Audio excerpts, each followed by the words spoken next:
భర్తని చంపేస్తున్నారు. ఒకరు కాదు, ఇద్దరు కాదు, రోజుకో కథనం. ఇంకా చెప్పాలంటే రోజుకు రెండేసి కథనాలు ఈ మధ్య మనం వింటూనే ఉన్నాం, చూస్తూనే ఉన్నాం.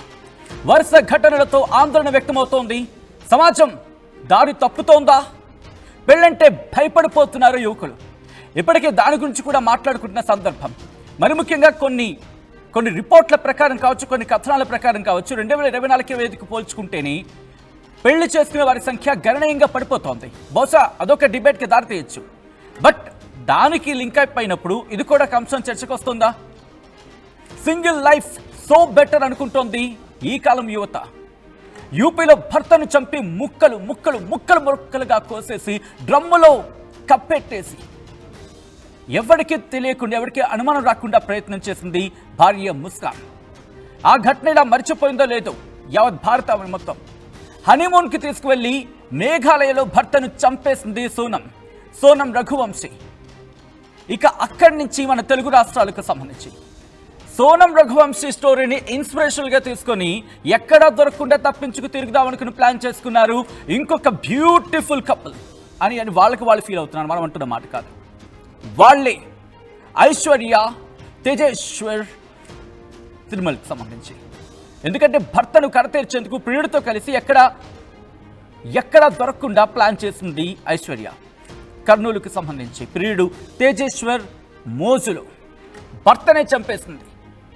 ఇక ఆ ఘటన అలా మర్చిపోయారు అని చెప్పేందుకు కూడా లేదు. అలా జరుగుతున్న క్రమంలో కర్ణాటకలో జరిగిన ఘటన అందరినీ ఇంకోసారి షాక్లో గురిచేసింది. తన కళ్ళ ముందే ఎంత ఆప్యాయంగా కనిపించిందో. బండి మీద తీసుకెళ్తున్న భర్తని, అరే ఇక్కడ ఆగుదాం, సెల్ఫీ తీసుకుందాం అంది. అప్పుడప్పుడే కదా, పెళ్ళైన కొత్త కదా, కాస్త ముచ్చట ఉంటుంది కదా, బాగుంది కదా అని చెప్పి దిగాడంతే. టప్మన్నో ఆ నదిలోకి తోసి పడేసింది ఆ భార్య. ఇది నేనన్న మాట కాదు, అతగాడే చెప్పిన మాట. అదిగో ఆ విజువల్ మీరు చూడొచ్చు. తర్వాత బయటకు వచ్చిన తర్వాత ఎందుకయ్యా దూకేస్తావని చెప్పి అక్కడ జాలర్లు కావచ్చు, అక్కడ వాళ్ళు అడిగితే నేనెక్కడ దూకేస్తాను, నా భార్య కదా తోసేస్తుంది అన్నప్పుడు అక్కడలాగే కూర్చుంది, అక్కడలాగే నించుంది. కనీసం భర్త పైకి వస్తూ ఉంటే ఆతృత ఉంటుంది కదా, భార్యగా ఉంటుంది కదా, అమ్మ భర్త బతికొచ్చాడని చెప్పి. ఎక్కడ మీరు చూడండి, అరే ఇది ఎందుకు బతికొచ్చాడు అనే లెక్కలో తన ఫేస్ ఎక్స్ప్రెషన్ ఉంది, అందులో ఎటువంటి అతిశయోక్తి లేదు. ఇక్కడి నుంచి మళ్ళీ మన తెలుగు రాష్ట్రాలకు వద్దాం. మరి ముఖ్యంగా మన తెలంగాణ యాదాద్రిలో మొగుణ్ణి కారుతో ఢీకొట్టించి చంపేసింది భార్య. ఈరోజు జరిగిన ఘటనది. ఉమ్మడి కుటుంబాల విచ్ఛిన్నమే ఈ ఘటనకు కారణమవుతోందా, లేకపోతే ఇంకా కారణాలు ఏమైనా ఉన్నాయా? అసలు ఎందుకు వీళ్ళెలా తయారవుతున్నారు? భార్యలు మరీ ముఖ్యంగా మహిళలకు సంబంధించి మాట్లాడుకునే క్రమంలో సీతాదేవితో సమానంగా పోలుస్తూ ఉంటారు. అంటే సహనంలో ఆ స్థాయిలోకి వెళ్ళిపోతుంటారు. మరి ఎందుకు ఇలా చేస్తున్నారు? ఇవన్నీ కూడా మాట్లాడుకునే ప్రయత్నం చేద్దాం డీటెయిల్గా. అసలు ఎలా కనిపెట్టచ్చు, ఎలా ఉంటుంది, వీళ్ళ మనస్తత్వం ఎలా ఉంటుంది, వీళ్ళని ఎలా కనిపెట్టాలి, ఏ కారణాలు ప్రభావితం చేస్తూ ఉంటాయి, ఏ సందర్భాలు, అసలు ఎందుకు ఇలా అయిపోతుంది, ఇవన్నీ కూడా డీటెయిల్గా మాట్లాడుకుందాం. మనతో పాటు మన గెస్ట్లు కూడా మనతో పాటు లైవ్లో జాయిన్ అవుతున్నారు. Let me invite them. Shekhar Basha, ప్రముఖ ఆర్జే, అలాగే మెన్స్ రైట్స్ యాక్టివిస్ట్. ఈ మధ్య లావణ్య ఇష్యూతో మొదలైన ఆయన ప్రయాణం కింద చెప్పుకోవాలి. అఫ్కోర్స్ అప్పటికే దాని గతంలో కూడా ఆయన ఉన్నారు. బట్ లావణ్య విషయంలో రాజ్ తరుణ్కి సపోర్టుగా ఆయన వాణి వినిపించారు. అప్పటి నుంచి ఆయన కాస్త జనభావ్యంలో చాలా గట్టిగా కనిపిస్తున్నారు. ఈ నేపథ్యంలో శేఖర్ భాష, అలాగే ప్రముఖ సైకాలజిస్ట్ యమునా పాఠక్ మనకి లైవ్లో జాయిన్ అవుతున్నారు. ఒకసారి వీళ్ళిద్దరితో మాట్లాడి డీటెయిల్గా ఎంటైర్ ఎపిసోడ్స్ గురించి డీటెయిల్గా మాట్లాడుకునే ప్రయత్నం చేద్దాం. అసలు ఎందుకు ఇలా మారుతూ ఉంటారు, ఎలా కనిపెట్టచ్చు, ఎలా ఉంటుంది వీళ్ళ సైకాలజీ, ఎలా నేరానికి ఎలా పాల్పడే ప్రయత్నం చేస్తూ ఉంటారు, ఇవన్నీ కూడా. వెల్కమ్ శేఖర్ భాష అండ్ యమునా పాఠక్ గారు ఫర్ దిస్ డిబేట్. అండ్ నేను మీతోనే స్టార్ట్ చేస్తాను శేఖర్ భాష. ఒకప్పుడు భర్తలు భార్యల్ని చంపేసిన ఘటనల గురించి మాట్లాడుకున్నాం. అది కాస్త ఏదో తగ్గుముఖం పడుతోంది, కాస్త ఆ క్రైమ్ రేట్ అది కొంచెం తగ్గుతుంది అని ఎక్కడో చర్చ జరిగింది అనుకున్నప్పుడు ఇది పెరుగుతున్నాయి. ఎలా చూడొచ్చు యాజ్ ఎన్ మెన్స్ రైట్ యాక్టివిస్ట్గా ఈ అంశాన్ని ఎలా చూస్తారు? లాస్ట్ మీరు చెప్పినవన్నీ వింటున్నాను. లాస్ట్ నా కార్ యాక్సిడెంట్, మొగుడిని కారుతో గుద్దేసి చంపించేసి చేద్దాం. ఒకప్పుడు కారు వేసి దాచి అనేవాళ్ళు, అంటే ఇప్పుడు కారుతో వేసేసి దాచిపెట్టేస్తారు శవాన్ని. సో దానికి ఈ రకంగా మాట్లాడుకోవచ్చు. కారు వేసి దాచి అంటే కారుతో వేసేసి దాచిపెట్టేస్తారు అనమాట. ఆ అర్థం ఇలా మారిపోయింది. ఇప్పుడు రాను రాజుగారి గురం గాడిదేంది అన్నట్టుగా మహిళలకి ఏమవుతోంది అంటే నేను అనుకోవడం ఏంటంటే ఆడ మగ మన తేడా చూడక్కర్లేదు. ఒకప్పుడు ఆ స్వేచ్ఛ ఆ స్వతంత్రం లేదు కాబట్టి వాళ్ళు అలా ఉన్నారు. కానీ ఇప్పుడు స్వేచ్ఛ స్వతంత్రాలు వస్తే అది ఇది ఏమని అన్ని రంగాల్లో మేము మగధీరులను ఎదురుస్తాం అన్నట్టుగా మేము తాగుతాం, మేము మర్డర్లు చేస్తాం, మేము సిగరెట్లు తాగుతాం, మందు కొడతాం, అన్నిట్లోనూ డ్రగ్స్లోనూ అన్నిట్లోనూ వచ్చేసారు ఇప్పుడు. సో బేసికలీ ఆడ మగ అనేది ఇక్కడ మన తేడా చూడక్కర్లా. ఒక మగవాళ్ళు చేసినా ఆడవాళ్ళు చేసినా ఇద్దరూ సేమ్ బ్లడ్, అదే తండ్రికో అదే తల్లికో పుడతారు కదా. సో కాబట్టి కారణాలు మాత్రం మనం ఆలోచించాలి. బట్ ఇక్కడ ఇంట్రెస్టింగ్గా శేఖర్, అమ్మాయిలు కావచ్చు, మరి ముఖ్యంగా మహిళలు అంటే శాంతికి ప్రతిస్వరూపంగా మన భారతదేశంలో భావిస్తాం. భూదేవంత పేషెన్స్ ఉంటుందని చెప్పి మాట్లాడుకుంటుంటాం. కానీ ఎందుకు ఒకసారిగా మారిపోతుందా రోజు రోజుకి crime rate? I request before you to answer. కొన్ని లెక్కలు ఉన్నాయి, ఆ లెక్కలు కూడా డిబేట్ మధ్యలో చెప్తాను, మీరు అందరూ షాక్ అవుతుంటారు. ఫస్టే చెప్తే కనుక కాస్త మీకు ఇంట్రెస్టింగ్గా ఉండకపోవచ్చు, ఆ వర్షన్ కూడా తెలుసుకొని ఉంటుంది కాబట్టి నేను మధ్యలో చెప్తాను. Don't go anywhere. Yeah, please continue Varsha. So నేను అనేది ఏంటంటే ఆడ మగ అనేది తేడా లేదు, నిజాయితీ లేకపోవడం ఫస్ట్ పాయింట్. త్రివిక్రమ్ శ్రీనివాస్ గారిది ఒక డైలాగ్ ఉంది, ప్రేమించేటప్పుడు పెద్దవాళ్ళు గుర్తురారంట, పెళ్లి చేసుకునేటప్పుడు ప్రేమించిన వాడు గుర్తురాడంట. అంటే ప్రేమించేటప్పుడు అమ్మ నాన్న అనుమతక్కర్లేదు, ఏమక్కర్లేదు, వాడితో చట్టపట్టాలు వేసుకుని తిరిగేసి ఒకనొక రోజున when their parents find out, ఏం నువ్వు అలా చేసేటప్పుడు బలవంతంగా వాడికి ఇచ్చి పెళ్లి చేస్తానప్పుడు, సారీ మా నాన్న వాళ్ళు చెప్పారు కాబట్టి నేను చేసుకోవాల్సి వస్తుంది, వాడిని పెళ్లి చేసుకుంటాను. ఆయన అక్కడితో కథ ఆపేశాడు. తర్వాత కథ ఏంటంటే ఇష్టం లేని పెళ్లి చేసుకొని వాడితో బతకలేక వీడిని మళ్ళీ ఏదో రకంగా పిలిచి వాడిని చంపేసి వీడితో ఉండాలని ఇది. సో ఒక్క ధైర్యం ఒక నిజాయితీ ఉంటే సగానికి సగం మటలు తగ్గిపోతుంది. అమ్మ నేను వీడిని ప్రేమించాను అని ప్రేమించిన రోజు చెప్పునా, లేకపోతే పెళ్లి చేసుకునే టైంలో కనీసం గట్టిగా నాన్న నేను వీడిని చేసుకోను, నేను వీడిని చేసుకుంటా అని చెప్పినా ఏ ప్రాబ్లం ఉండేది కాదు. అలా కాకుండా భయానికో దేనికో తలొగ్గి అలా అలా వెళ్ళిపోయి తర్వాత తీరని కోరికలు తీర్చుకోవడం కోసం వాడిని చంపేసి మొత్తానికి లైఫ్ అంతా నాశనం చేసుకుంటున్నారు. రైట్. యమునా పాఠక్ గారు, ఇక్కడ కాస్త డేటా నేను తీసే ప్రయత్నం చేశాను. ఎప్పుడైతే ఇన్సిడెంట్స్ జరుగుతున్నాయో డేటా తీసానో, డేటా ప్రకారం ప్రతి 32 గంటలకు ఒక భర్త తన భార్య చేతుల్లో చచ్చిపోతున్నాడనేది నేర గణాంకాలు చెప్తున్న మాట, కథనాలు చెప్తున్న మాట. ఈ 271 ఇన్సిడెంట్స్లో 218 ఇందులో భార్యలే లవర్స్, అంటే ఆ కాన్స్పిరసీ కారణంగా భర్తల్ని చంపేస్తున్నారు. మిగతా 48 కావచ్చు, మిగతావన్నీ కూడా డొమెస్టిక్ కావచ్చు, ఇలా చిన్నది కూడా కాదు, ఆఫ్కోర్స్ అది కూడా పెద్దది, మిగిలినవి ఈ కోవలోకి వస్తాయి. యమునా పాఠక్ గారు ఒక సైకాలజిస్ట్గా ఈ అంశాన్ని ఎలా చూస్తారు? ఎందుకంటే ప్రేమ విషయంలో ఆ ఏజ్ ఆఫ్కోర్స్ ఒకప్పుడు 15 ఏళ్ళకి పెళ్లి చేసినప్పటికీ వాళ్ళకి మెచ్యూరిటీ కనిపించేది మైండ్లో అని ఒక చర్చ ఆఫ్కోర్స్ మన పేరెంట్స్లో మనం చూసాం. బట్ ఇప్పుడు వస్తున్న జనరేషన్కి అప్పుడున్న జనరేషన్ కంపారిజన్ కావచ్చు, ఎందుకు ఈ ప్రేమ అనేది అంత ఆస్పెక్ట్ ఉంటుందా ఈ ఘటనల్లో? ముందుగా ప్రేమ అనేది బలి కోరుకోరు. ఎగ్జాక్ట్గా ఫస్ట్ అండ్ ఫార్మోస్ట్ ఇట్స్ అన్నిటికంటే ఇంపార్టెంట్ ఏంటనేది హ్యుమానిటీ. ఇక్కడ ఏంటంటే అసలు పిల్లల పెరుగుతున్న దీంట్లోనే పూర్తిగా కూడా తప్పు ఉందని చెప్పచ్చు. ఇక్కడ ఏంటంటే మీరు నన్ను అడిగితే ఇక్కడ మీరు పర్స్పెక్టివ్ మహిళల పర్స్పెక్టివా మగవాడి పర్స్పెక్టివా అనే దానికంటే కూడా నేర ప్రవృత్తి దినదినం చూస్తూ ఉంటే గణనీయంగా నేర ప్రవృత్తి ఎందుకు పెరుగుతోంది, మరి ముఖ్యంగా చిన్న పిల్లల దగ్గర నుంచి అన్ని వయస్కుల వారిలో మనం చూస్తున్నాం. ఎస్పెషలీ ప్రొడక్టివ్ ఏజ్ గ్రూప్ అంటాం. ఈ ప్రొడక్టివ్ ఏజ్ గ్రూపు చిన్న పిల్లల దగ్గర నుంచి స్టార్ట్ అవుతుంటే టీనేజ్ నుంచి ప్రొడక్టివ్ ఏజ్ గ్రూప్లో ఉన్న వాళ్ళలో నేర ప్రవృత్తి ఎందుకు పెరుగుతుంది? That is what is concerning me. అంటే ఒకప్పుడు మరి ఆడవాళ్ళని, because being a patriarchal society మనది, ఒకప్పుడు తండ్రి చెప్పు చేతల్లోనే ఆ ఇంటి మగవాడి చెప్పు చేతల్లోనే కుటుంబం అంతా నడిచేది. బీయింగ్ ఎ పేట్రియార్కియల్ సొసైటీ మనకు అలా ఉండేది. మనం అది అవునన్నా కాదన్నా అలాంటి సొసైటీ నుంచి వచ్చినప్పుడు కూడా మగవాడు ఆ ఇంటి పెద్ద ఎవరైతే ఉంటారో వాళ్ళ అధీనంలోనే అన్నీ ఉండేవి. సో సపరేషన్, డీనియల్ ఇట్లాంటి రకరకాల ఫ్యాక్టర్స్ మనం చూడొచ్చు. బట్ అయినా కూడా ఒక భయం, భక్తి సమాజంలో ఉండేది. ఇందాక మీరు స్టార్టింగ్లో అన్నారు ఇంతవరకు మరి మగవాళ్ళకి జరగలేదు, మగవాళ్ళు చంపలేదు ఆడవాళ్ళని అంటే, అలాంటి వరకట్నపు చావులు కానివ్వండి అనేకం కూడా మహిళలు ఒకప్పుడు ఇప్పుడు మన ఈ ప్రాచుర్యం రానంతసేపు అప్పట్లో చాలా హత్యలు ఆడవాళ్ళు గురయ్యారు. మరి ఈరోజు ఇదేదన్నా రివెంజా వెంజియన్సా అంటే నేను ఒకటి అంటాను, దట్ ఈస్ నాట్ ఈరోజు మీరు చూస్తూ ఉంటే ఏదైతే ఇప్పుడు జరుగుతుందో మరి దానికి ఎందుకంటే సొసైటీలో అనేక discussions, debates, being in society, ఇప్పుడున్న సోషల్ మీడియా మాధ్యమాల్లో అనేక డిస్కషన్స్కి ఓపెన్గా తావుంది. మరి అప్పుడు జరుగుతుంది కాబట్టి, మహిళలపై జరిగింది కాబట్టి ఇప్పుడు జరుగుతుంది అన్న మాటలు, వాదనలు వినిపించే వాళ్ళు ఉన్నారు. నేనేమంటానంటే ఇది వెంజియన్స్ కాదు, వాళ్ళు చేశారు కాబట్టి ఇప్పుడు వీళ్ళు చేయాలా, ఇదేమన్నా వాటా ఇచ్చుకొని చేసే పరిస్థితి కాదు. ఇక్కడ మనం చూడాల్సిన కోణము, మనకి ఆందోళన కలిగిస్తున్న కోణం ఏమిటి అంటే ఈరోజు నేర ప్రవృత్తి అనేది అంటే ఒక భయము, భక్తి. మామూలుగా కూడా మీరు చూడండి, మహిళలు ఎక్కువ రెస్ట్రెయిన్ అవుతారు. ఇక్కడే కాదు, గ్లోబల్ ఫిగర్స్ తీసుకున్న క్రైమ్ రేట్లో మహిళలు క్రిమినల్స్గా ఉన్న శాతము కంపారిటివ్లీ ఇప్పటికీ తక్కువే, కానీ అది పెరుగుతున్న మాట వాస్తవం. I'm talking in global perspective. Global కూడా ఈరోజు మహిళలలో నేర ప్రవృత్తి ఎందుకు పెరుగుతుంది అనే మాట మీద మనం ముందు చూడాల్సిన అవసరం. మగవాళ్ళలో కావచ్చు, మహిళల్లో కావచ్చు, నేర ప్రవృత్తి ఒక మనిషిగా. బట్ ఎందుకు ఈ సెగ్మెంట్లో కూడా ఎందుకు జరుగుతుంది? ఎందుకంటే ముందుగానే మనం దయా, కరుణ, జాలి ఇలాంటివన్నీ అంటాం కాబట్టి కొంచెం ఒక కోణం, ఒక సస్టైన్ చేసుకునే ఒక శక్తి, భరించే శక్తి కూడా మహిళకి ఉంది అంటారు. బట్ ఇప్పుడు ఆ పరిస్థితి కూడా దాటి ఈరోజు జరుగుతుంది అనే దాని విచ్ ఇస్ అలామింగ్. కాబట్టి నేనేమంటానంటే డెఫినెట్గా ఇది మనము మహిళా పురుషుడు అనే కోణంలో చూడకూడదు. నేర ప్రవృత్తి, ఎందుకు నేర ప్రవృత్తి పెరుగుతుంది, ఇంత డెలిబరేట్గా అసలు ఎందుకు మహిళలు మారిపోతున్నారని దాని మీద నిజంగా మనం చర్చించాల్సిన అవసరం ఉంది. ఎగ్జాక్ట్లీ అదే ప్రశ్న ఉత్పన్నం అవుతున్న సందర్భంలో ఇందులో మీరు ప్రేమ గురించి మాట్లాడారు, రైట్? మీరంటే ప్రేమ అంటే ఆఫ్ కోర్స్ మన అందరికీ తెలిసింది, మీరు అన్నట్టుగా బలేం కోరుకోవద్దు.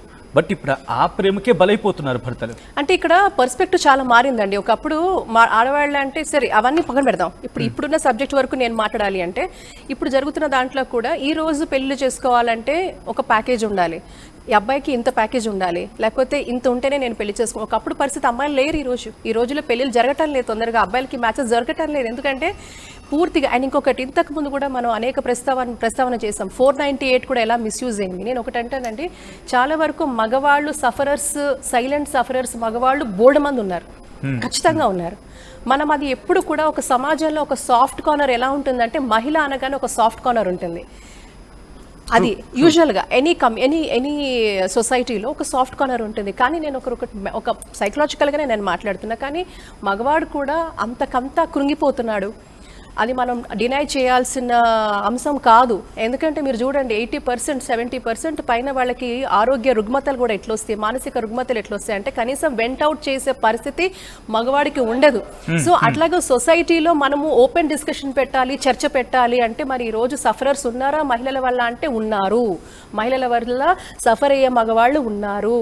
కానీ ఇక్కడ ఏంటంటే నేను ఒకటే చెప్తాను ఈ మాధ్యమంగా, you don't want to marry, నీకు పెళ్ళంటే ఇంట్రెస్ట్ లేదు, నీకు ఆల్రెడీ ఒక రిలేషన్ ఉంది, నువ్వు చెప్పు, నువ్వు ధైర్యం చేసి సాహసం చేసి ముందే వెళ్ళిపో. కానీ చంపే హక్కు ఎవరు ఇచ్చారు? ఎవరు ఇవ్వలేదు, మగాడికి ఇవ్వలేదు, ఆడదానికి ఇవ్వలేదు. సో ఒక మనిషికి మనం ప్రాణం పోయగలుగుతామా? ఇంత టెక్నాలజీ అడ్వాన్స్ అయింది, మనం ఇంకా కూడా ప్రాణాలు నిలపలేకపోతున్నాం, ప్రాణాలు పొయ్యలేకపోతున్నాం, ప్రాణాన్ని పుట్టించలేకపోతున్నాం. అంటే వీఆర్ నాట్ గివింగ్ లైఫ్ కదా, చచ్చిపోయిన వాడికి లైఫ్ ఇస్తామా? మనం ఇవ్వలేం కదా. కాబట్టి అలా లైఫ్ ఇచ్చే అధికారం మనకు లైఫ్ ఇవ్వలేనప్పుడు చంపే అధికారం ఎవరు ఇచ్చారు? అంత డెలిబరేట్, అంత కోల్డ్ బ్లడెడ్ మర్డర్స్ ఈ రోజు. అంటే ఇప్పుడు సరే, ఒక ప్రేమ, నేను ఇందాక నుంచి వచ్చే పాయింట్ ప్రయత్నం చేస్తాను. ఆ ప్రేమ అనే విషయంలో ఎవరైనా ఏం కోరుకుంటారు? ఆ ప్రేమించిన వ్యక్తి హ్యాపీగా ఉండాలని కోరుకుంటారు. బట్ అక్కడ ఎందుకు మిస్లీడ్ అవుతున్నారు? అక్కడ మిస్లీడ్ అయ్యి ఇక్కడికి వచ్చిన తర్వాత చంపేసే, అక్కడేమో ప్రేమ ఉంది, ఇక్కడేమో కోపం, పగ, ప్రతీకారం. ప్రేమించడం అనే విషయంలో అబ్బాయి అమ్మాయి విషయంలో కొంత సైకలాజికల్ డిఫరెన్సెస్ ఉంటాయి. అబ్బాయి ప్రేమిద్దాం అనుకుంటాడు, అమ్మాయి ప్రేమించేటప్పుడు నన్ను ఎవరు ఎంత బాగా చూసుకుంటారు, మీరు ఎప్పుడైనా గమనించండి.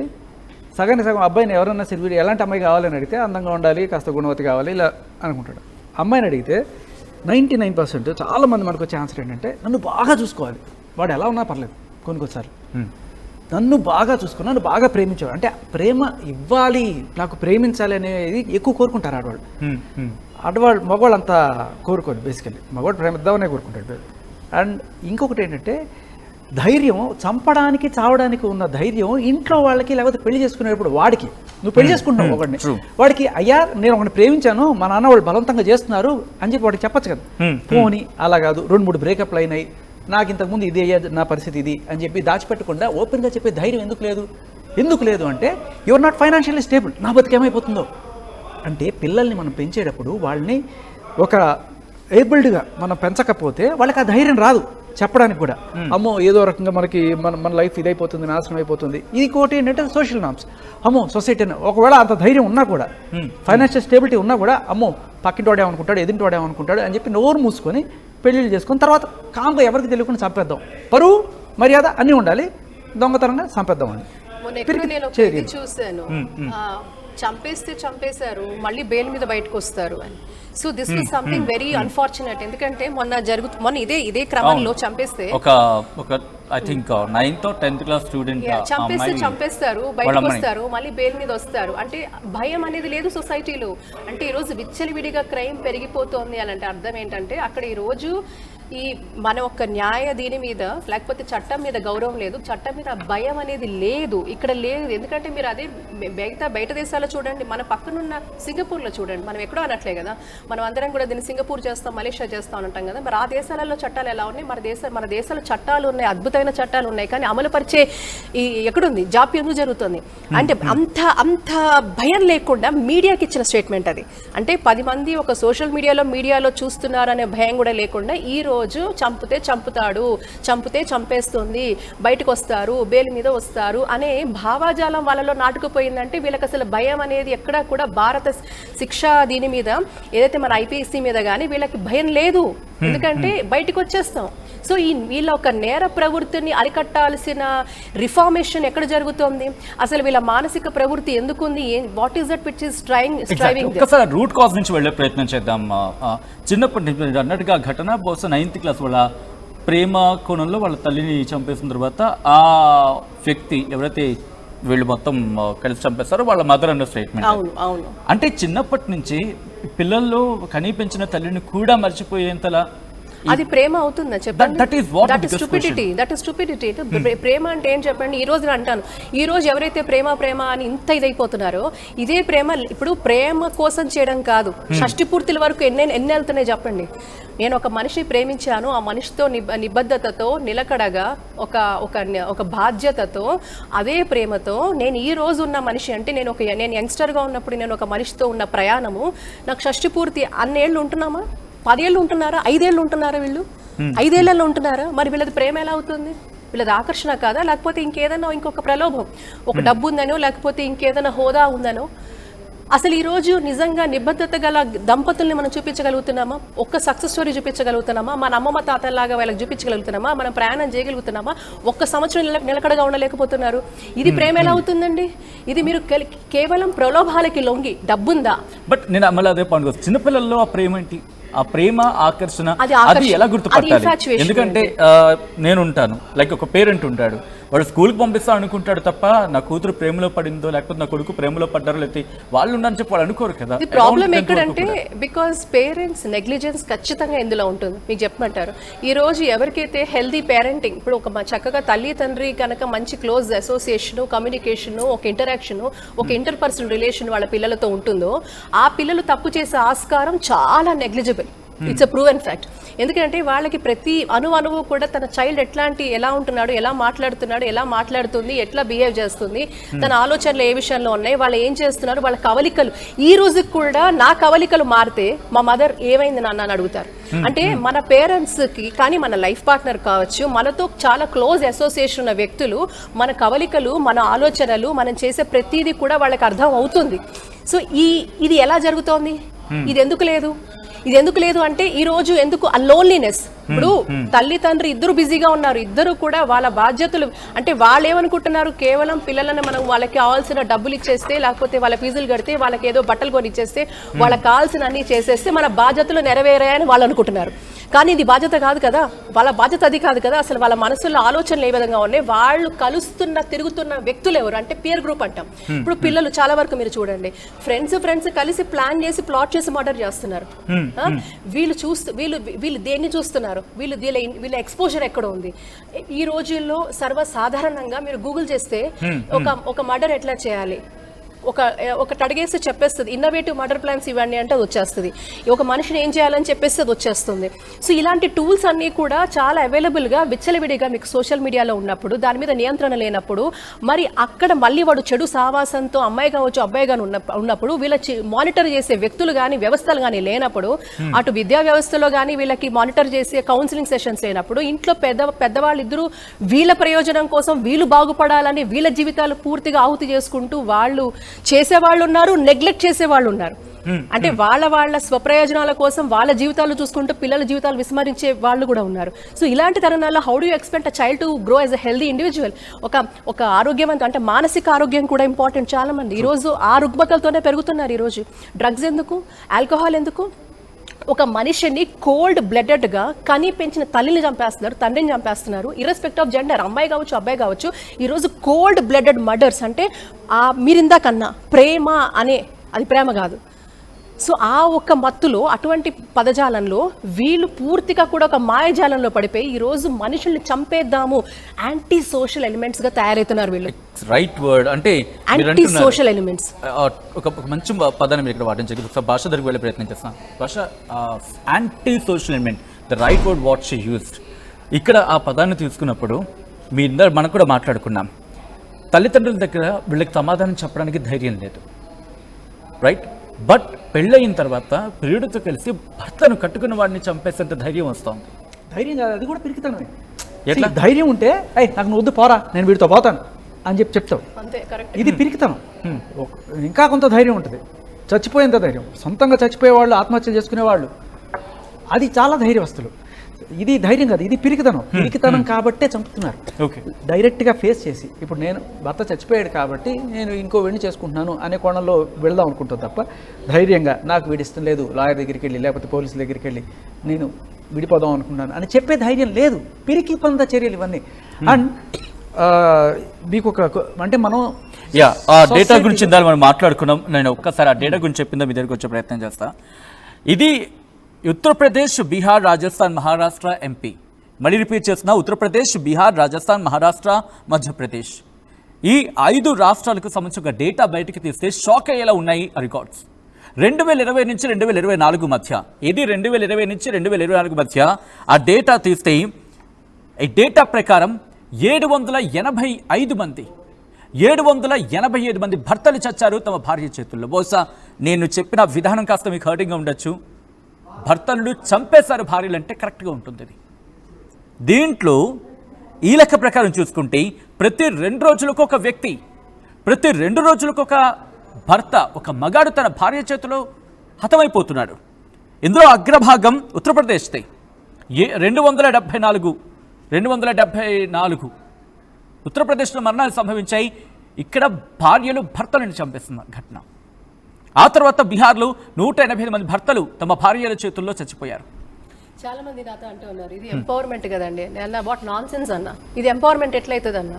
And it's not empowerment. And let us not use this terminology just like that. Okay, ఒకప్పుడు జరిగిన మాట ఇప్పటికీ కూడా అధిక శాతంలో బాధితులు ఎవరు అంటే మహిళలు, ఒప్పుకుందాం, అలా మాట్లాడదాం. ఇప్పటికీ కూడా క్రైమ్ రేటు మహిళల మీద డెఫినెట్గా వనరబుల్ గ్రూప్ అంటే మహిళలు వస్తారు, అది అలాగే అంతవరకే ప్రస్తావిద్దాం. కానీ ఈ రోజు మగవాళ్ళని చంపేస్తే అది ఎంపవర్మెంట్ అంటే అది నాన్ సెన్స్ అని చెప్పా.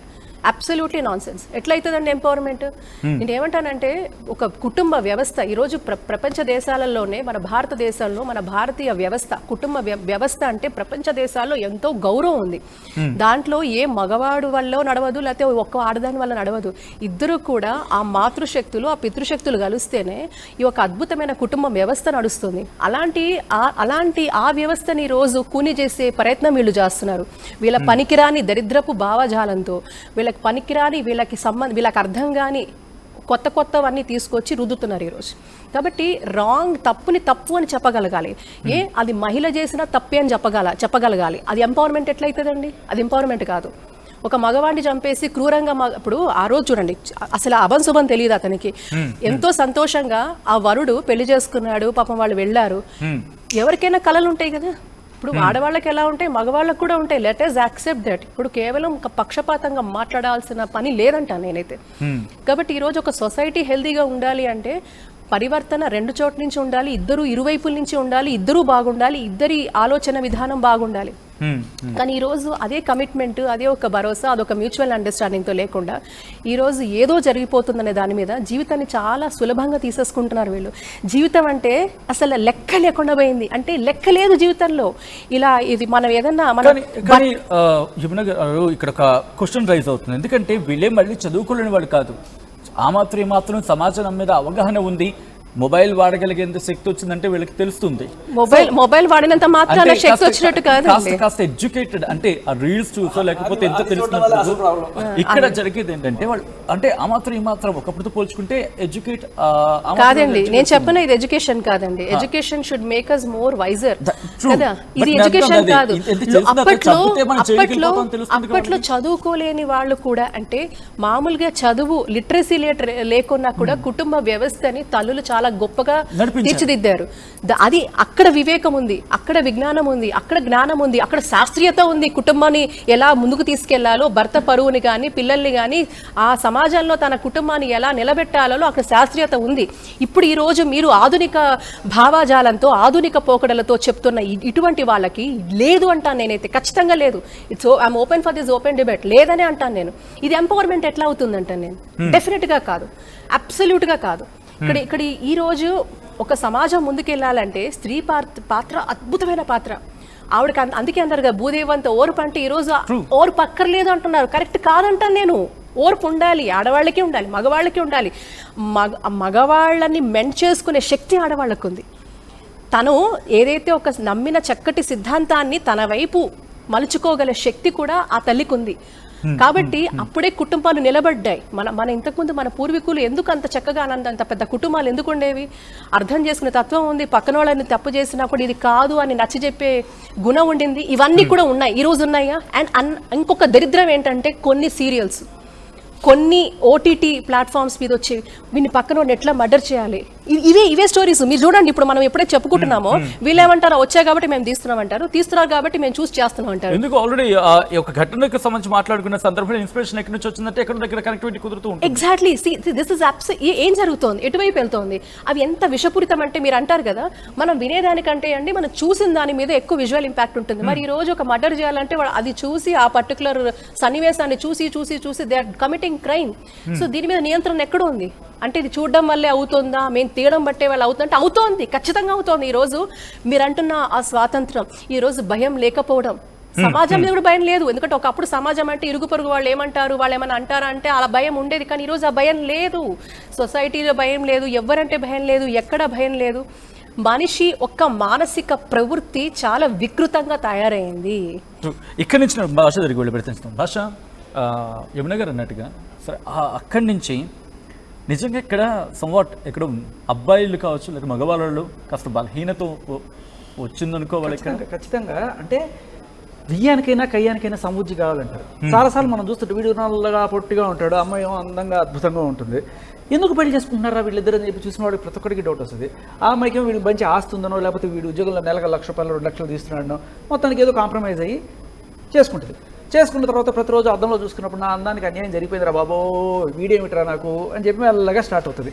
ఎవడో ఒకటి లైన్ వేస్తాడు, నా అందానికి వీడే కరెక్ట్ అని చెప్పి తర్వాత వీడిని ఏదో రకంగా చంపేసి వీడు డబ్బు కావాలి, వీడక్కర్లేదు. బట్ ప్రతి మగాడు పెళ్లి చేసుకున్నప్పుడు ఇది నన్ను ఎందుకు అసలు చేసుకుంటుంది అని ఒకసారి ఆలోచించాలి కదా. నన్ను చేసుకోవట్లేదు, నా ఉద్యోగాన్ని చూసి చేసుకుంటుంది, నా డబ్బులు చూసి చేసుకుంటుంది అన్నప్పుడు నువ్వు జాగ్రత్తగా ఉండాలి. బట్ ఇక్కడ ఇంకో కాన్ఫ్లిక్ట్ కూడా వస్తూ ఉంటుంది. నాకు డబ్బు ఉంది, నాకు ఉద్యోగం ఉంది కాబట్టి నన్ను చేసుకుంటుంది, రేపు నేను లేపేసే అవకాశం ఉంది కాబట్టి ఇలా చేసుకునే వాళ్ళు చాలా జాగ్రత్తగా ఉంటారు. అందరూ అలా ఉండరు. ఇంకొకటి చైనాలో కొత్తగా కొన్ని రూల్స్ తీసుకొచ్చారు. అంటే అందరూ చంపరు, కొంతమంది ఏం చేస్తారు, బాగా డబ్బులు ఉన్నాయని చెప్పి చేసుకున్న తర్వాత ఒక సంవత్సరం తర్వాత డైవర్స్ తీసుకుంటారు, ఆలుమని కింద సగం ఎంతో లక్ష దుబ్బడం అనేది జరుగుతుంది. చైనా గవర్నమెంట్ సరికొత్తగా ఇటువంటి మ్యారేజెస్ అన్ని విడిపోతున్నాయి, కుటుంబ వ్యవస్థ నాశనం అయిపోతుంది, కొన్ని రూల్స్ రీసెంట్గా తీసుకొచ్చారు. మన దేశానికి నిజంగా ఇన్స్పిరేషన్ కావాలి. ఏంటి, అలుమని అనేది కంప్లీట్గా భరణం అనేది లేపేశారు. పెళ్లి చేసుకుంటే మీరు ఒకవేళ విడిపోదాం అనుకుంటే మొగుడు కానీ పెళ్ళం కానీ ఎవరికి భరణం ఇవ్వరు. పెళ్ళాన్ని అడగక్కర్లేదు, మొగుడిని అడగక్కర్లేదు, నో భరణం. రెండోది కస్టడీ. దీనికోసం పిల్లల్ని చంపేసిన వాళ్ళని కూడా చూసాం మనం రీసెంట్గా. తల్లి పిల్లల్ని చంపేసింది. సో ఇటువంటి తల్లులకి పిల్లల్ని అప్పగించడం వల్ల ఏ రకమైన ఉపయోగం ఉంటుంది? Custody 50% by default. ఒకడైతే వారం రోజులు ఇక్కడ, వారం రోజులు అక్కడ, లేకపోతే నెల రోజులు అక్కడ, ఇద్దరు ఉన్నారు అనుకోండి, మీరు మాట్లాడుకొని ఒకళ్ళు చేసుకోవచ్చు. సో ఇది చైనా వాళ్ళు తీసుకున్న లేటెస్ట్ నిర్ణయం. ఇంకా దీనికోసం కోర్టులో 100 రోజులు సంవత్సరాల తరబడి సాగత లేదు. అయిపోయిందా, డైవర్స్ అయిపోయిందా, డన్. ఇంకొకటి నికా నామాన్ని రాసుకుంటారు పెళ్లి జరిగేటప్పుడే. ఒకవేళ విడిపోతే ఏంటి, నీకెంత నాకెంత అని చెప్పి క్లియర్ కట్గా. అటువంటి వ్యవస్థ మన హైందవ వివాహంలో లేదు. ఇవి కంప్లీట్గా తీసుకురావాలి. చేసుకునేటప్పుడు ఏదో వీడిగా అంటే మన మంత్రాలకు చాలా అర్థాలు ఉంటాయి, కానీ అది ఎవరికి అర్థం కాదు. నాంగళ్యం తంత్రం అనేది చదువుతాడు. అలా కాదు బాబు, నువ్వు రేపు పెళ్లి చేసుకుంటే ఇది. మీకు తెలుసా, పెళ్ళైన 7 ఏళ్ల లోపల భార్య చచ్చిపోతే భర్త ఫస్ట్ సస్పెక్ట్ తీసుకెళ్ళి లోపలేస్తారు. అదే భర్త చచ్చిపోతే ఈ మధ్య 780 మంది భర్తలు చచ్చిపోయారు. ఫస్ట్ సానుభూతి ఆవిడకుంటుంది తప్ప ఆవిడ మీద ఎవడ అనుమానం కూడా పడ్డు.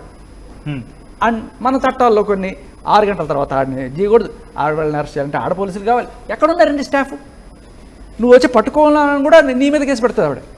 ఈ ఎస్ఐ నా మీద మిస్బిహేవ్ చేశాడు, నన్ను వాడుకోవడానికి ట్రై చేశాడు చెప్పి వాడిని భయపెట్టే పరిస్థితి. అంటే ఇక్కడ భార్యల గురించి తెలిసినా భర్తలు కేసులు పెట్టడానికో లేకపోతే దానికి వెనకాడుతున్నారు అనుకోవాలి ఇక్కడ. ఎస్, ఖచ్చితంగా ఒక పోలీసు ఒక ఆడవాళ్ళ మీద కేసు పెట్టాలంటే ఎంత ఆలోచిస్తారంటే, వాళ్ళకి ఫస్ట్ ఆఫ్ ఆల్ స్టాఫ్ లేకపోవడం, రూల్స్ అడ్డం రావడం, అండ్ ఇటువంటివి. ఇప్పుడు భార్య కనుకపోతే రీసెంట్గా మనం ఒక సింగర్ ఆవిడ మలయాళీ చాలా ఫేమస్ ఇక్కడ, ఆవిడ భర్త ఎక్కడో చెన్నైలోనే ఎక్కడో ఉంటారు.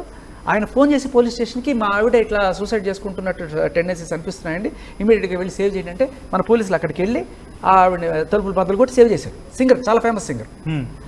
బట్ తర్వాత కట్ చేస్తే ఆయన తీసుకెళ్ళి లోపల పెట్టారు. తర్వాత ఆవిడ ఆయనకి ఏం తెలియదు అని చెప్పి ఆ స్పృహలోకి వచ్చిన తర్వాత చెప్పుకోవాల్సింది. ఇదే లేడీస్ జరిగితే రినౌన్ సింగర్. ఎస్, ఇదే కనుక మీరు రివర్స్లో ఆలోచించండి. భర్త ఇదైపోయింది. So this is how the police and వ్యవస్థ ఎలా ఉందంటే ఇలా ఉంది. ఇవన్నీ కూడా over a period of time, ఒక పర్టికులర్ టైంలో ఆడవాళ్ళకి స్వేచ్ఛా స్వతంత్రాలు తక్కువగా ఉన్న టైంలో వాళ్ళని అణగదొక్కుతున్నారనే టైంలో ఒక 30 ఏళ్ల క్రితం చేసుకున్న చట్టాలని వాటిని మిస్యూజ్ చేసుకుంటున్నారు. ఇవాళ మగవాళ్ళ కోసం కూడా చట్టాలు రావాల్సిన అవసరం చాలా ఉంది.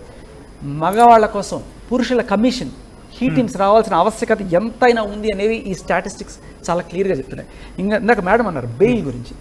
బెయిల్ తీసుకొని వచ్చి ఇష్టం వచ్చినట్టు మళ్ళీ చెలరేకపోతున్నారు. రీసెంట్గా ఒక డ్రగ్ పెడ్లరు 45 రోజులు చెంచులగూడ జైల్లో ఉండొచ్చి బయటకు వచ్చిన తర్వాత బెయిల్ తీసుకొని 12 కేసులు నమోదైన ఆవిడ మీద. స్టిల్ రెడ్ హ్యాండెడ్గా అన్నీ దొరికినా కూడా చోద్యం చూస్తుంటారు. Because lady. I basically understand his anguish.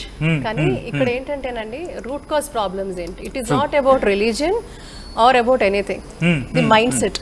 అంటే మనకి అనేక what are the internal factors, external factors ఏంటవి, ఏవి ఇన్ఫ్లుయెన్స్ గారు కంటిన్యూ చేద్దాం. మనకు కాలర్ జాయిన్ అవుతున్నారు. బాలాజీ భార్య బాధితుల సంఘం నుంచి. ఒకసారి బాలాజీ గారికి వెళ్ళే ప్రయత్నం చేస్తున్నాను. బాలాజీ గారు నా మాట వినిపిస్తుందా మీకు?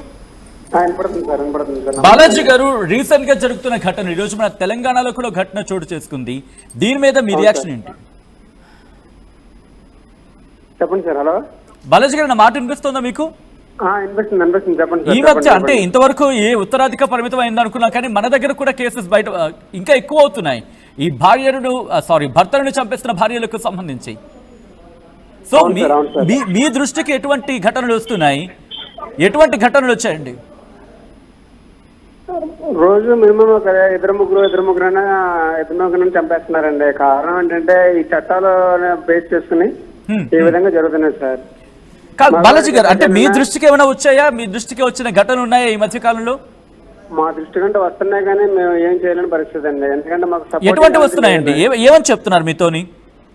అదే మా భార్యలు వేధింపులు మేము తట్టుకోలేకపోతున్నాము. తర్వాత అక్రమ కేసులు, అదే ఏంటంటే అక్రమ సంబంధాలు పెట్టుకుని మాకు ఈ విధంగా చేస్తున్నారు. మేము ఏం చేయాలో కూడా అర్థం కాని పరిస్థితిలో ఉంది. అందుకని మేము కూడా ప్రభుత్వంతో పోరాడుతున్నాం అండి. పురుషులకు కూడా చట్టాలు ఇవ్వండి, పురుషులకు కూడా కోల్పోయినటువంటి హక్కులను ఇస్తే అప్పుడు వాళ్ళు ఎక్కువ బాధపడుతున్నారా, వీళ్ళు ఎక్కువ బాధపడుతున్నారా అనేది తెలిసేదని మేము కూడా దాని గురించి ఫైట్ చేస్తున్నాం అండి. మా భార్య సంఘం కూడా ఉద్దేశం కూడా ఢిల్లీ జంతర్ మంతర్లో మేమందరం కలిసి మగవాళ్ళ కోసం పురుష కమిషన్ రావాలని చెప్పి పెద్ద ధర్నా చేసాం ఈ ఏప్రిల్ 19th. ఢిల్లీలో బాలాజీ, మీరు అదే మీ ఆ బాలాజీనా? మీరు ఆ బాలాజీనా? అక్కడ వచ్చిన బాలాజీనా? అవును సార్, అవును సార్, అవును సార్. ఈయన కూడా వచ్చారు భార్య బాధితుల సంఘం. బాలాజీ గారు, అంటే ఒకప్పుడు వేధింపులు మాత్రమే. కానీ ఇప్పుడు వేధింపులు కాదు, ఏకంగా ఒక విధంగా చెప్పాలంటే వేసేస్తున్నారు. వేధింపులు కాదు, ఇప్పుడు ఏకంగా వేసేస్తున్నారు అంతే. అవును సార్, నేను చెప్పేది అదే సార్. ఇప్పుడు ఆ, ఎక్కడికి వెళ్ళినా న్యాయం లేదు. కొన్ని కౌన్సిలింగ్ సెంటర్లోకి వెళ్ళి ఎవరో కాదండి, నేనే పెట్టా. నా విషయం చెప్తా. మళ్ళీ వాళ్ళ విషయాలు వీళ్ళ విషయాలు అంటే నేను మనకు తెలియని విషయాలు మనం అబద్ధం ఆడతామండి. నేనే పెట్టా. నేను పెడితేనే ఏమంటే మాకు భార్యలకు మాత్రమే కేసులు పెడితే మేము కౌన్సిలింగ్ ఇస్తాము, భర్తలైన మీరు పెడితే మేము కౌన్సిలింగ్ ఇవ్వమని నాకే చెప్పారు స్వయంగా. హైదరాబాద్ ఉప్పల పోలీస్ స్టేషన్ లో చెప్పారు మాకు. అదండి. ఇప్పుడు ఒక భార్య బాధితుడు మనిషి కాదా మేము అడిగేది అదేనండి. ఒక భర్తకి అంటే సిగ్గు, లజ్జ, మానం, మర్యాద లేదా? అవన్నీ ఎందుకు చంపుకుని బతకాల్సి వస్తుంది? ఈ చట్టాల వల్లనండి కేవలం అండి. రైట్ బాలాజీ గారు, ఒక్కసారి మీరు లైన్లో ఉండే ఇంట్రెస్టింగ్. ఒక్కసారి ఫోన్ లైన్స్ కూడా ఓపెన్ చేద్దాం. ఎందుకంటే చాలా మంది భర్తలు నేను పోలీస్ స్టేషన్కి వెళ్ళాను, లేకపోతే ఈ సమస్య ఉంది, నా భార్యతో ఈ సమస్య ఉంది, చెప్పుకోవడానికి ప్లాట్ఫామ్ దొరకట్లేదు అని చాలా మంది ఎదురు చూస్తూ ఉంటారు. ఈ రోజు సమస్య గళాన్ని వినిపించే ప్రయత్నం చేద్దాం. ఆ నెంబర్స్ మీరు చూస్తున్నారు 0406931. ఆ నెంబర్ మీకు కింద స్క్రోలింగ్లో కనిపిస్తోంది. సో ఆ నెంబర్స్కి కాల్ చేసి ఒక్కసారి మీరు కూడా మీ అభిప్రాయం వ్యక్తం చేయండి. 6931661122 ఈ 2 నెంబర్స్ ఉన్నాయి. కింద లైవ్లో మాట్లాడేందుకు కాల్ చేయండి. అండ్ మీ గొంతుని ఈరోజు ప్రపంచానికి వినిపిస్తుంది RTV. మాట్లాడుకుందాం ఇది కూడా. డౌట్, ఇప్పుడు ఆ కళ్ళకి గంతలు వేసి చూపిస్తున్నారు. ఆవిడ చంపిన ఆవిడ, అతను చచ్చిపోయిన ఆవిడ, చచ్చిపోయిన అతను కదా. మరి అంటే ఆవిడకి ఎందుకు ప్రొటెక్షన్? కళ్ళకి చట్టానికి కళ్ళే ఉన్నట్టుగా ఆవిడకి కూడా కళ్ళకి గంత వేసారా? అంటే తప్పు చేసిన వాళ్ళనేమో చూపిస్తున్నారు, చచ్చిపోయిన వాళ్ళనేమో మొత్తం చూపిస్తున్నాము. తప్పు చేసిన వాళ్ళ పాపం ఇంకా ఐడెంటిటీ దాచిపెడుతున్నాం. ఇది మన సమాజంలో ఉన్న గొప్ప విషయం అమ్మా. బట్ తప్పు చేసిన వాళ్ళు లేడీస్ అయితే still we are protecting them. This is the problem with our media కావచ్చు, లేకపోతే ఏదైనా సరే. తప్పు చేసిన వాళ్ళు ఆడవాళ్ళు అయితే, తప్పు చేసిన వాడు చట్టాలు కనబడే మనం ముందుకెళ్ళాలి. అదే అంటున్నాను. ఇప్పుడు తప్పు చేసిన వాడు మగవాడైనా లేకపోతే బాధితుడు మగవాడైనా మనం చక్కగా చూపించేస్తాం. బట్ తప్పు చేసిన వాళ్ళు మర్డర్ చేసినా సరే ఆడవాళ్ళు అయితే. కానీ ఒక్కటైతే నేను ఖచ్చితంగా చెప్పగలుగుతానండి. Because we have to be very unbiased అంటే పెయిన్ అనేది ఈరోజు జెండర్ బట్టి పెయిన్ అనేది డిఫరెంట్గా ఉండదు. ఫిజికల్ పెయిన్ సేమే ఉంటుంది ఆడవాళ్ళకైనా మగవాళ్ళకైనా. మెంటల్ ఇమోషనల్ పెయిన్ కూడా అంతే క్యారీ అవుతుంది.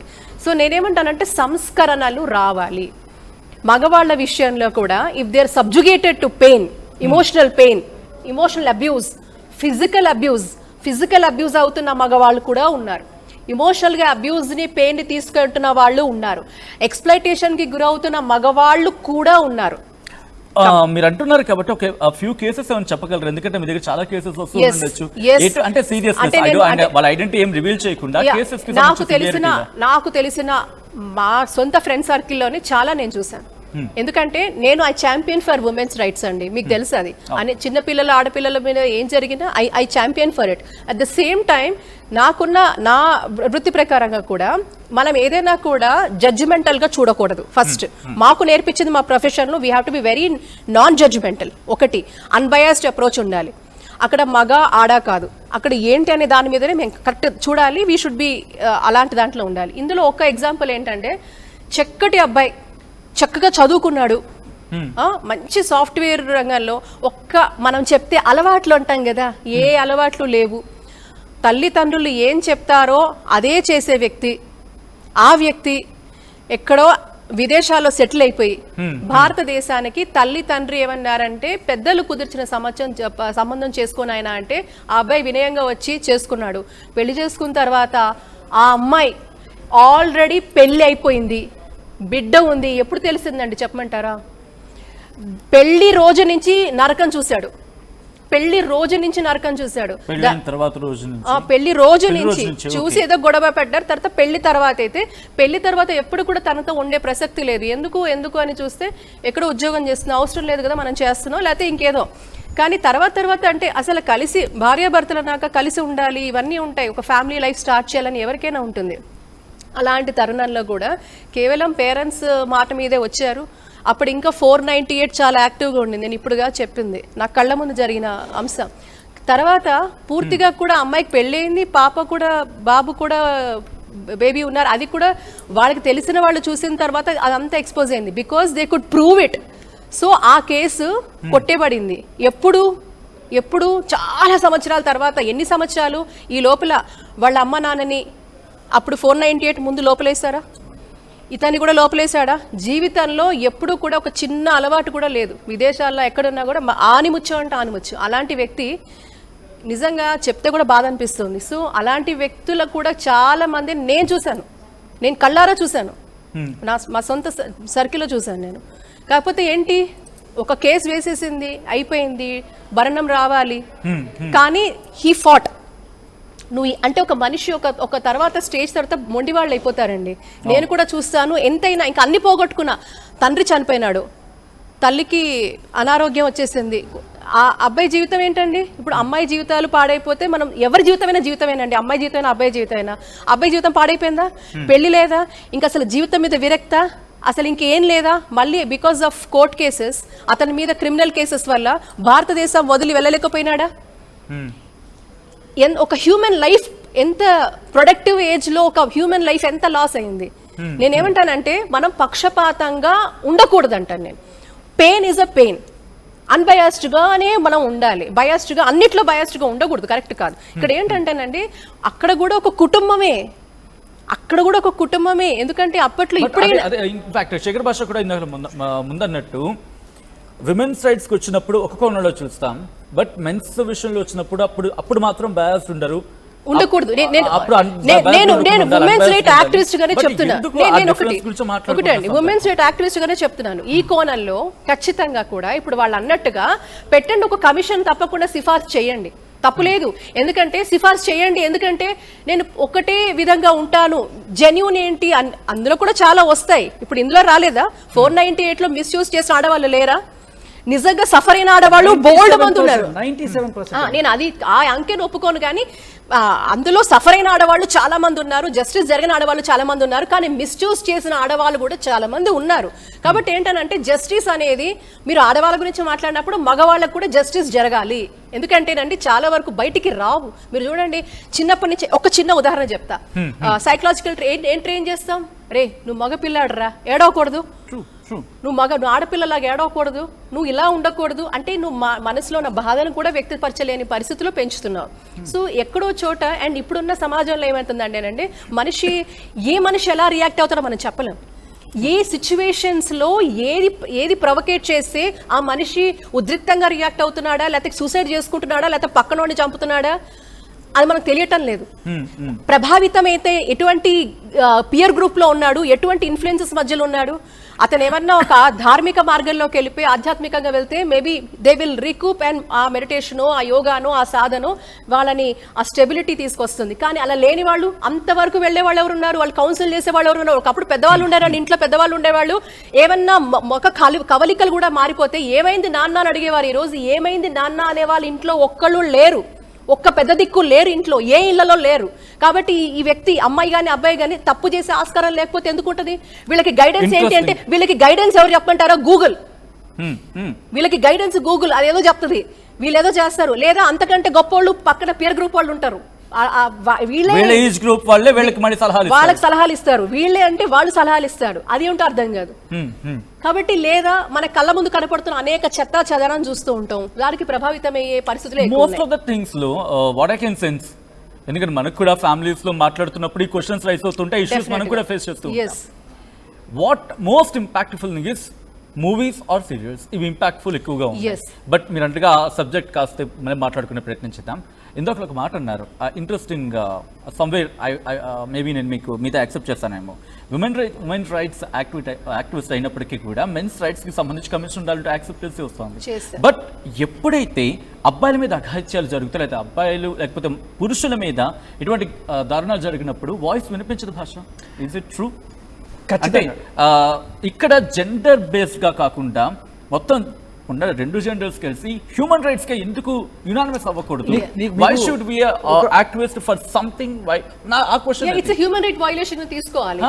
Let us say human rights అని అన్నాం మనము, but of course maybe they want to be more specific. ఇక్కడ నుంచి ఎందుకంటే ఇంతవరకు మనం ఆ మాటలోనే ఉన్నాం. Definitely it is human rights violation కిందకి వస్తుంది. ఇక్కడ ఏంటంటే ఆడవాళ్ళకి ప్రత్యేకంగా ఉండడం అనేది తప్పలేదు. అట్ ద సేమ్ టైం మగవాళ్ళ సమస్యలు, మగవాళ్ళని అర్థం చేసుకోవడానికి ఖచ్చితంగా కావాలి. నేనేమంటానంటే కంప్లీట్గా ఆడవాళ్ళతోనే పెట్టండి. పురుషాయోగం. పురుషుల కమిషన్ కంప్లీట్గా ఆడవాళ్ళతోనే పెట్టాలి. ఎందుకు అంటే ఈ ఆడవాళ్ళు ఎవరైతే వీళ్ళ మీద కేసులు పెడుతున్నారో వాళ్ళని వీళ్ళే బెటర్గా అర్థం చేసుకోగలరు. నిజంగా నేను చెప్తున్నాను కదా. ఎందుకంటే మగవాళ్ళు ఉన్నారనుకోండి, అమ్మో ఈవిడ ఏమైనా అనాలన్నా ఏదైనా చేయాలన్నా పట్టుకోవాలన్నా వీళ్ళందరికీ ప్రాబ్లమే. మొత్తం ఆడవాళ్ళే ఉండాలి ఫోర్స్. అండ్ ఇటువంటి కేసెస్ డీల్ చేసిన మహిళలు ఎవరైతే ఉన్నారో వాళ్ళని ఎంచుకొని మరి ఈ పురుషాయోగం స్థాపించాలి. అండ్ ఇంకొకటి ఏంటంటే చదువుకున్న వాళ్ళు, కొంచెం తెలివి ఉన్న వాళ్ళు ఏం చేస్తున్నారు, ఈ అలుమనీను 498Aలు 493లు రేపులు ఇటువంటి చట్టాలని చాలా చక్కగా వాడుకుంటున్నారు డబ్బులు పొందడానికి. చదువు లేని వాళ్ళు, కొంచెం ధైర్యం తక్కువ ఉన్న వాళ్ళు వీళ్ళు ఏం చేస్తున్నారు, మర్డర్లు వీటికి తెగబడుతున్నారు. సో బేసికల్లీ వీళ్ళు ఎవరైనా సరే మర్డర్లు చేసే వాళ్ళు తెలుసుకోవాల్సింది ఏంటంటే, మర్డర్ చేద్దాం అనుకునే వాళ్ళు కూడా తెలుసుకోవాల్సింది ఏంటంటే, ఇవాళ ఈ 785 వాళ్ళని పట్టుకున్నారు. సో రేపు ఎవరన్నా సరే భర్త చనిపోతే అయ్యో భార్యకి సానుభూతి వస్తుంది అని చెప్పి మీరు భర్తను చంపేసి కామ్గా ఊమనుకుని అయ్యో మా ఆయన చచ్చిపోయాడని చెప్పి మీరు ఏడ్చాడు అనుకోండి, సానుభూతి వచ్చేస్తుందని వదిలేస్తారా అనుకోవడం అనేది పొరపాటు. సమాజం మారిపోయింది. జరిగింది ఇదే కదా. మేఘాలయ అప్పటికే 2-3 అటెంప్ట్స్ చేసింది. మేఘాలయ తీసుకెళ్లి ప్రియుడితో అక్కడ కుమ్మక్కయ్యి భర్తను చంపేసిన తర్వాత ఆ భర్త ఆ మృతదేహం కూడా దొరకకుండా కప్పిపుచ్చుకునే ప్రయత్నం చేసినప్పుడు అక్కడ దాకా రీసెంట్ గా ఇక్కడ మన కుత్బుల్లాపూర్లో ఎక్కడో ఒక ఆవిడ 3 పిల్లలకి చంపేసి విషమిచ్చి చంపేసి అది వాళ్ళ ఆయన దగ్గర కూర్చో అయ్యో నా పిల్లలు చచ్చిపోయారని చెప్పి ఏడుస్తుంది.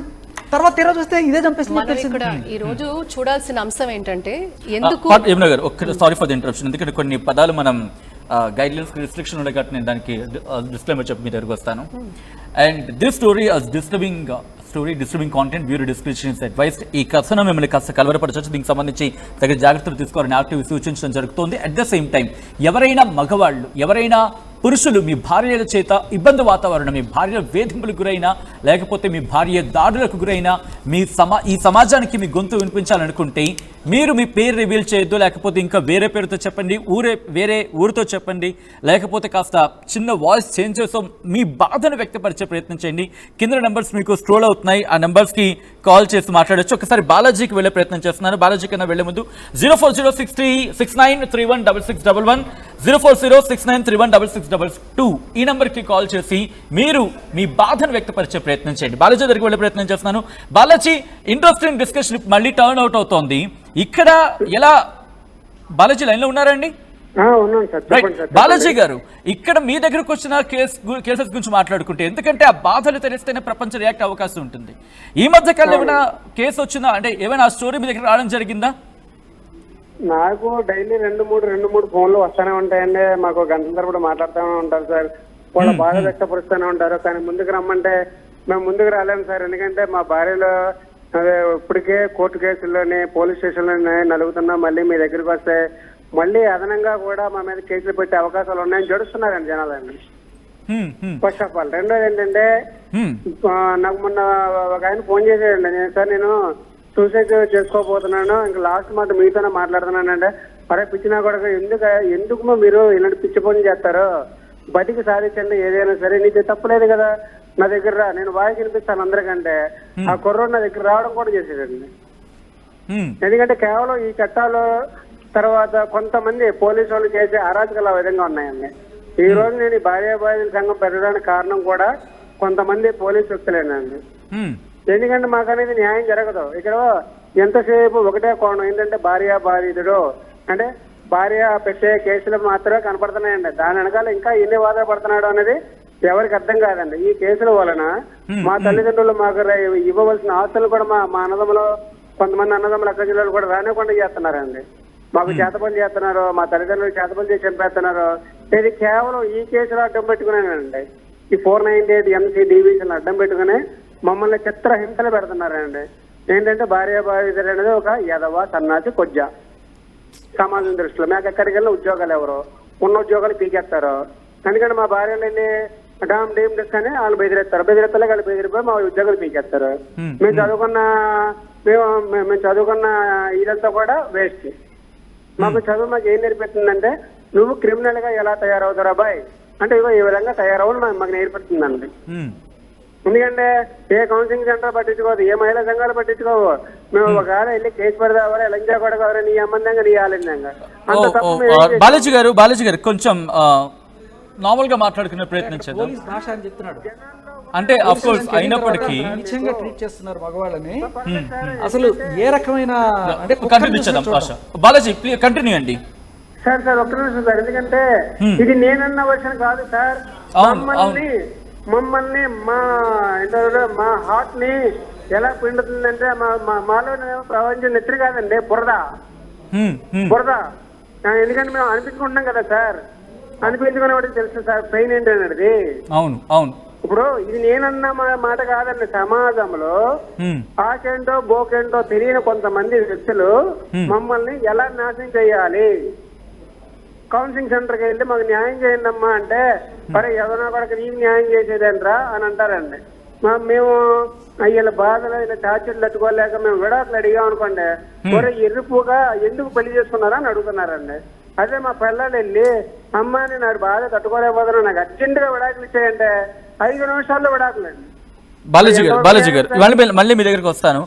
కాస్త అఫ్కోర్స్ అభ్యంతరకర భాష ఆయన అంటోంది కాదు, బాధితులు మీరు విన్నప్పుడు మీకు అంత కటువుగా అనిపిస్తే ఒక బాధతో వెళ్ళిన వ్యక్తికి, అఫ్కోర్స్ ఆయన మాట్లాడుతున్న సందర్భంలో 2-3 పదాలు కాస్త అభ్యంతరకరం, అడ్డగించుకోవాల్సిన పదమే, కానీ ఎప్పుడు మూలంలోనే అడ్డుకోవాలి.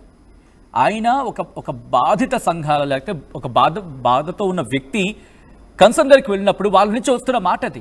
బాధలు ఉన్న వ్యక్తిని ఓదార్చాల్సింది పోయింది, ఇంకా మాట అంటే ఏంటి? ప్రస్తుతం అదే కదా క్వశ్చన్ రైజ్ అవుతుంది. నిజంగా పోలీస్ లాంగ్వేజ్ ఇలాగే ఉంటుంది. అఫ్కోర్స్ అంటే బహుశా పోలీస్ అనే కాదు, ఇప్పుడు ఒక వ్యక్తి వచ్చి ఒక ఫ్రెండ్తోని అరే మా ఆవిడ నన్ను ఇలా అంటుందిరా అని చెప్పి వాడు ధైర్యం కూడా చేయలేడు, ఎందుకంటే వీడి ముందు వీడు చులకనైపోతున్న భావన. అసలు ఆ సిస్టమే లేదు సార్. బై డిఫాల్ట్ లేడీ అంటే విక్టిమ్, మగవాడు అంటే వాడు క్రూరుడు, మృగాడు.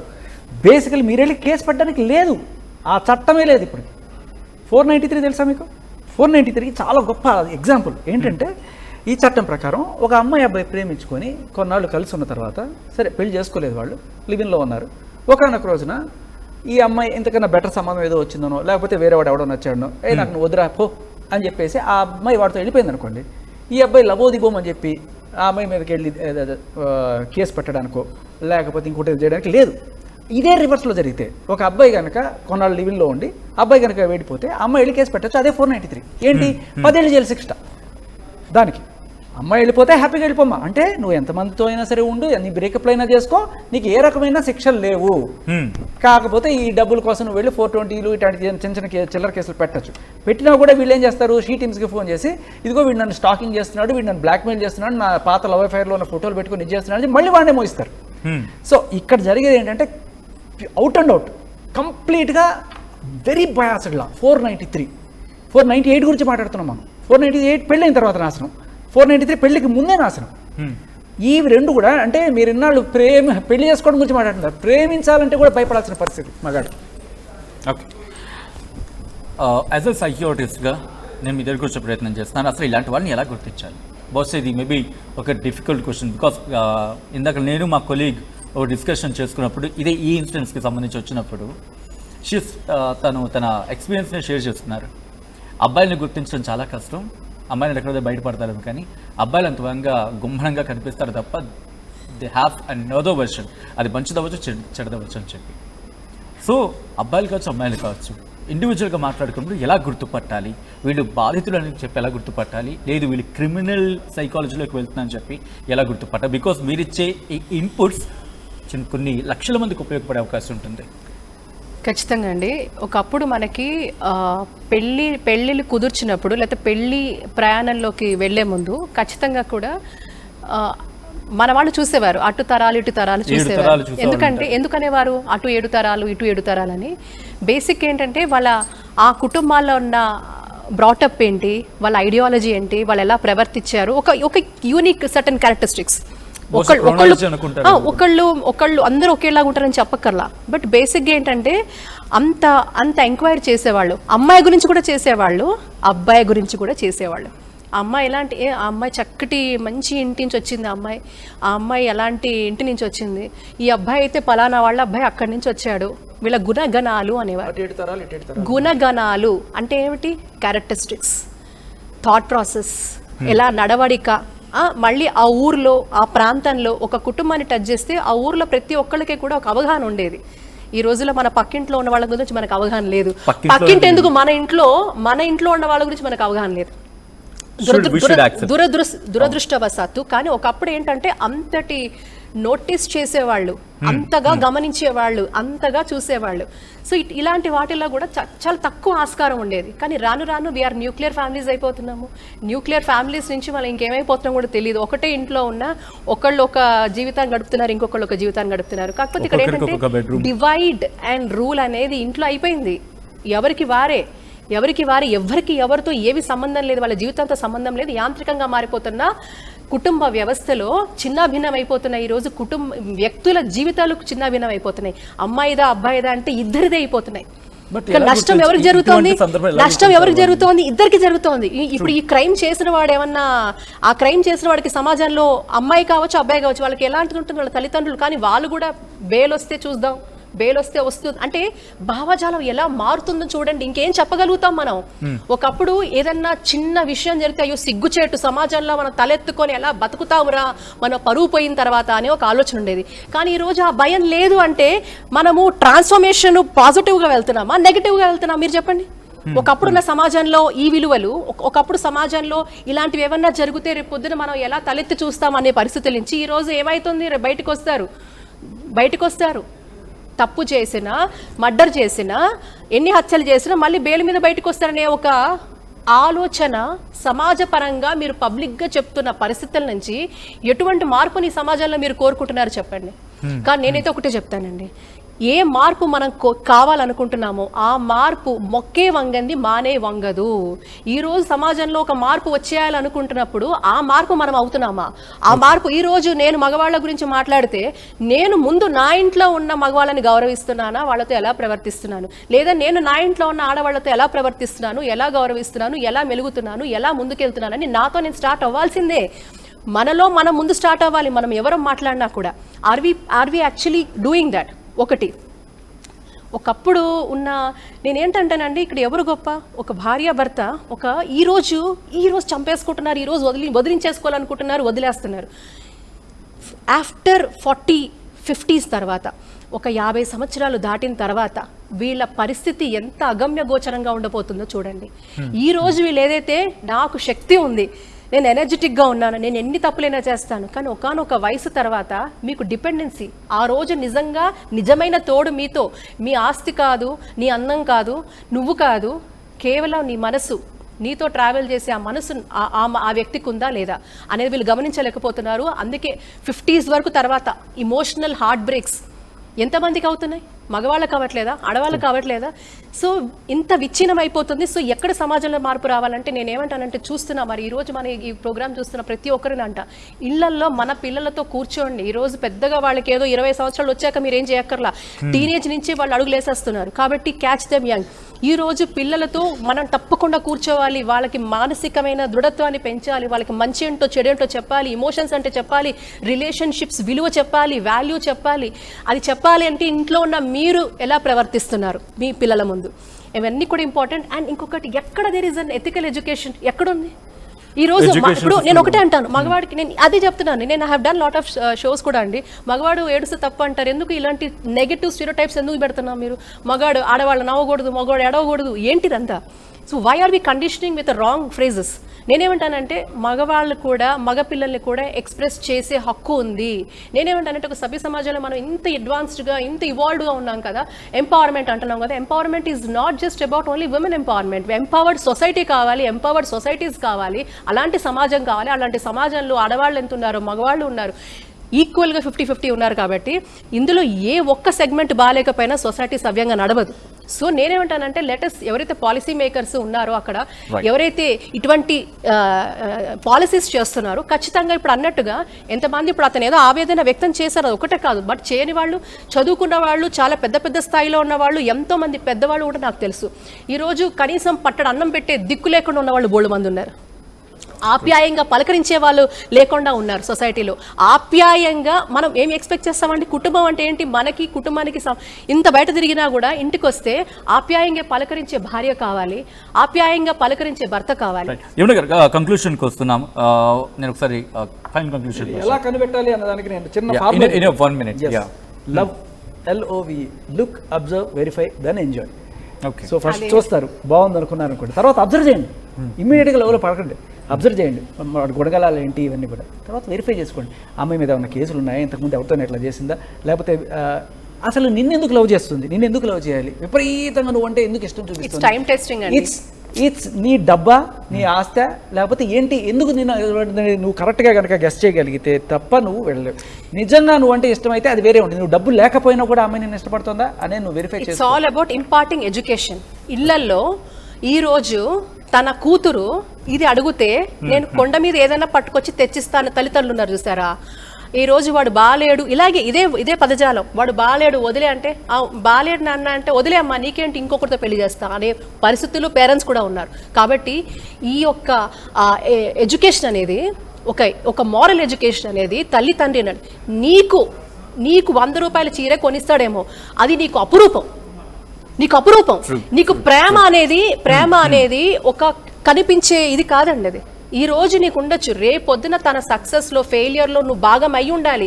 నీకు ఈ రోజు సక్సెస్ ప్రతి మనిషికి ఒకేలాగా ఉండదు, ఫెయిల్యూర్ ఒకేలాగా ఉండదు. So when you're part of their strength and weakness, when you're part of their success and failure, వాళ్ళ ఊపిరిలో ఊపిరి అయితేనే నువ్వు ఒక భాగస్వామివి. ఇంట్రెస్టింగ్. బట్ ఎలా చెప్పాలి ఫ్రమ్ మీ ఇద్దరి నుంచి కూడా. But actually we are running out of time. But I also suggest there should be commission for men. yes I also support. Thank you. రావాలి మెన్స్ కమిషన్ రావాలి. ఒకటి మాత్రం అందరూ కోరుకుందాం, whether it could be women's right activist or whether it could be men's right activist, ఏ రైట్స్కి అయినా సరే మనిషి బతకాలి, మనిషి కోసం బతకాలి, మనుషుల కోసం బతకాలి. ఈ కాన్సెప్ట్లో వెళ్ళగలిగితే కనుక, ఆలోచించి వెళ్ళగలిగితే థింగ్స్ విల్ బి సాల్వ్డ్. మాట్లాడుకునే ప్రయత్నం చేద్దాం, స్వేచ్ఛనిద్దాం. ఒక ఇష్యూతో వచ్చారంటే కనుక విందాం, దాన్ని సాల్వ్ చేయలేకపోవడం తర్వాత వందు, కనీసం వినే ప్రయత్నం చేద్దాం. ఇంకొకటి చెప్తాను, ఒక్కటే ఆస్పెక్ట్ చెప్తాను. నేనేమంటానంటే జెన్యూన్ గా అమ్మాయి గురించి ఎంతైతే వింటారో అబ్బాయి చెప్పింది కూడా వినండి, తోసిపడేయద్దు. అది లీగల్ సిస్టమ్ లో కావచ్చు, ఫ్యామిలీస్ లో కావచ్చు, సొసైటీలో కావచ్చు. Yes, give that equal opportunity and don't be judgemental. అమ్మాయికి ఎంత ఛాన్స్ ఇస్తారో అబ్బాయికి కూడా ఇవ్వండి. హ్యావ్ అ ఇయర్ ఫర్ అబ్బాయి కూడా ఏం చెప్తున్నాడో వినండి. ఇది జరగాలి. Thank you so much Yamuna గారు అండ్ యమున పాఠక్ గారు అండ్ శేఖర్ భాష. ఇంట్రెస్టింగ్ డిస్కషన్ అండ్ హోప్ఫుల్లీ ఇది ఒక ఫ్రూట్ఫుల్ డిస్కషన్ అవుతుందని భావించడం జరుగుతోంది. రోజు చాలా చాలా సోద వింటాం కదండి, ఎక్కడెక్కడో సోద వింటాంగా. మన ఫ్రెండ్స్ అబ్బాయిని ఏడిస్తే హ్యాపీగా ఏడవనేయండి, కనీసం ఏడ్ చేసి వేచి కూడా మనం ఇవ్వకపోతే ఎట్లా? నవ్వాడు అనుకో నవ్వనేయండి, అమ్మాయిలా నవ్వుతున్నావు, నడిచడానికి నడవనేయండి, నడుస్తున్నాడుగా, అమ్మాయిలా నడుస్తున్నావు, no judgmental. It's not about gender విషయం కాదు. వాడు వాడ్లా ఉండేను, ఒకవేళ ఇఫ్ యూ కెన్ చేంజ్, మార్చగలిగితే మార్చండి.